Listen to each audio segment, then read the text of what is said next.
మన వాళ్ళు ఎక్కడ ఉన్నా ఎలాంటి సందర్భాలలో ఉన్నా కష్టాలలో సుఖాలలో పాలు పంచుకోవాలనేటువంటి గొప్ప ఉద్దేశంలో ఈరోజు ఇక్కడికి రావడం జరిగింది. మరి మన ముదిరాజు ముద్దు బిడ్డలైన బుల్లెట్ వెంకన్న నేతి వెంకన్న గారి యొక్క ఆధ్వర్యంలో, అదేవిధంగా వరంగల్ జిల్లా ప్రధాన కార్యదర్శి వెండ్యాల కృష్ణ గారి యొక్క సలహా మేరకు, అదేవిధంగా మన కొత్తగూడెం మండలం వేలివెల్లి గ్రామానికి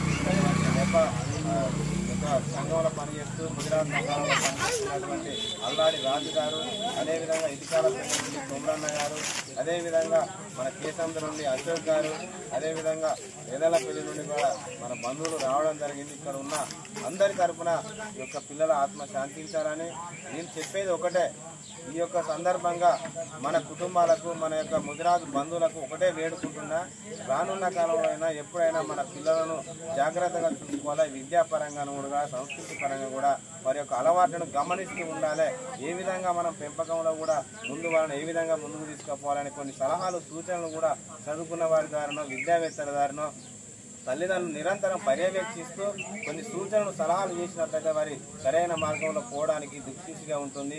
ఈ యొక్క సంఘటన విచారకరమైన, బాధాకరంగా మనం భావిస్తూ వీరి కుటుంబానికి మరొక్కసారి జోహార్లు, ఆ పిల్లలకు జోహార్లు అర్పించాలని తెలియజేసుకుంటూ, జోహార్ మౌనిక ముదిరాజ్, జోహార్ నవ్యలత ముదిరాజ్, అమర్ హే లత ముదిరాజ్, అమర్ హే మౌనిక ముదిరాజ్, జై ముదిరాజ్, జై పెద్దమ్మ తల్లి.